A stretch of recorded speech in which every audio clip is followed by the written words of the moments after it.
Saya Ibu Fulan ingin bertanya, pernah seorang sahabat saya melihat postingannya di FB tidak pakai jilbab, selalu dia buka tutup jilbabnya. Saya tanyakan kemana jilbabnya, dia bilang yang penting hatinya baik. Bagaimana nih menurut Pak Ustadz? Saya khawatir nanti anak dia nggak pakai celana. Ini kan emaknya nih. Pepatah kita mengatakan kalau anak kencing berdiri, maka cucunya kencing maraton. Ini sekarang emaknya nih nggak pakai jilbab, nanti anaknya nggak pakai celana. Pas ditanya anaknya, kok nggak pakai celana? Yang penting hatinya baik.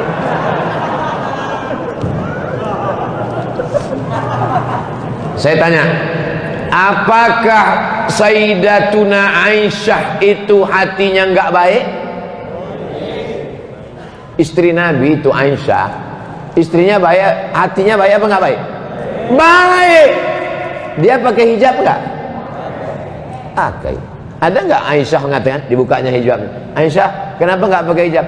Aku kan istri Nabi, hatiku kan baik. Kalian semua kan anak-anakku. Wa azwajuhu ummahatukum. Istri Nabi itu adalah ibu kamu. Aisyah itu ibu kita, tapi dia tetap pakai hijab. Kenapa? Allah yang nyuruh. Ya ayyuhan nabi, wahai Nabi Muhammad SAW, qul li azwajika, katakan kepada istrimu, wa banatika, katakan kepada anak perempuanmu, wa nisa'il mu'minin, katakan kepada perempuan yang beriman, yudnina alaihinna min jalabibihin, hendaklah mereka memanjangkan kerudung mereka. Dulu kerudungnya tutup kepala, tapi lehernya nggak kelihatan, pakai lagi. Itu pakai cadar itu kan tradisi jahiliyah. Pakai cadar, pakai jilbab itu tradisi jahiliyah. Dulu turun ayat, khudhu zinatakum inda kulli masjid. Kalau kamu mau ke masjid, pakailah pakaian. Kalau kamu mau ke masjid, pakailah pakaian. Apa maknanya? Waktu itu orang jahiliyah tawafnya uryanun tolik, telanjang bulat. Orang jahiliyah dulu nggak pakai pakaian. Maka datang Islam mengajarkan pakaian. Maka setiap mau ke masjid disuruh, ya ayyuhalladzina amanu, ay orang beriman, kalau kamu mau pergi ke masjid, khudhu zinatakum inda kulli masjid, berpakaianlah. Itu ajaran Islam. Jadi jangan ikut-ikutan status orang, itu yang dia sampaikan. Bacalah Al-Quran, ngaji sama para kiai, para ulama. Assalamualaikum Ustaz. Waalaikumsalam warahmatullahi wabarakatuh. Bagaimana cara menyikapi para penghina Rasul dan para zuriat Nabi?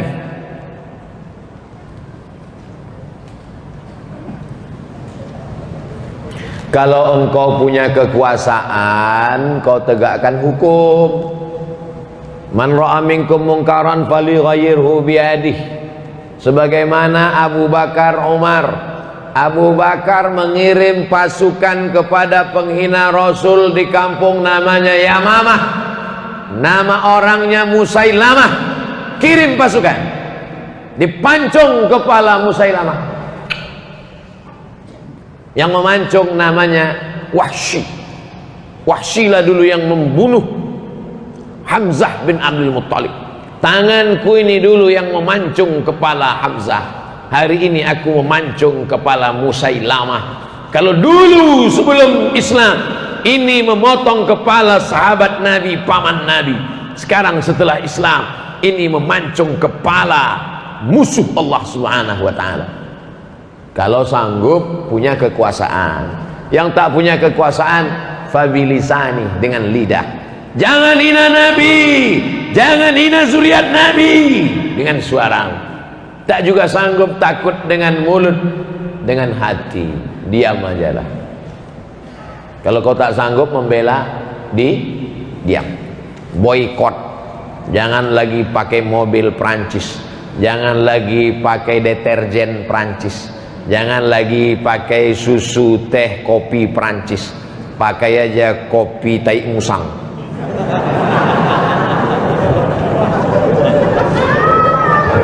Produk Indonesia, namanya aja itu kopi luwak, sebetulnya mereknya aja, bukan tai musang. Kalau memang betul kopi tai musang itu satu gelasnya $100, setiap diminum satu tetes menetes air mata. 1.300.000 guys.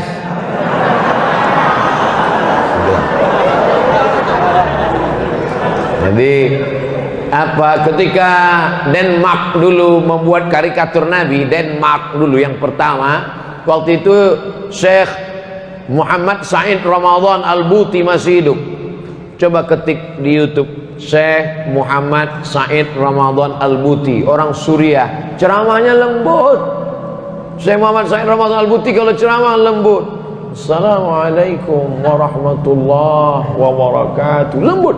Tapi begitu dia cerita tentang penghina Nabi di Denmark, hadzal fa'rul qadar, kata dia, ini adalah tikus-tikus yang kotor, najis. Jangan kalian biarkan produk-produk Denmark berada di rumah kalian, di WC kalian, di kamar mandi kalian. Illa Rasulullah, semua tidak apa-apa kecuali Rasulullah. Jangan sampai kalian hina Nabi Muhammad sallallahu alaihi wasallam. Ulama jangan sampai dihina. Kalau agamamu dihinakan, ulamamu dihinakan, dan kau diam, maka gantilah bajumu dengan kain kapan. Kata Haji Abdul Malik Karim Amrullah, Buya Hamka, bukan kata saya ngutip-ngutip pendapat mereka aja.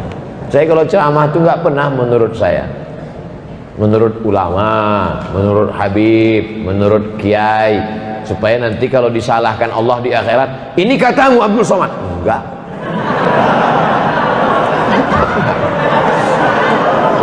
Saya nggak berani menurut saya. Mana pernah saya ceramah menurut saya? Enggak. Yang selamat di akhirat itu nanti saya. Karena saya nggak pernah pakai menurut saya. Sampaikan Al-Quran, sampaikan hadis, sampaikan fatwa ulama, sampaikan pesan para habaib, sampaikan pesan para kiai, cerdaskan umat. Habis waktu baca doa, selesai pulang. Habis waktu 1 jam. Tadi saya mulai jam 6 kurang 15, sekarang jam 5 kurang 15, sesuai tertulis di botol 600 ml. Apapun makanannya, minumnya tetap az-zikra water.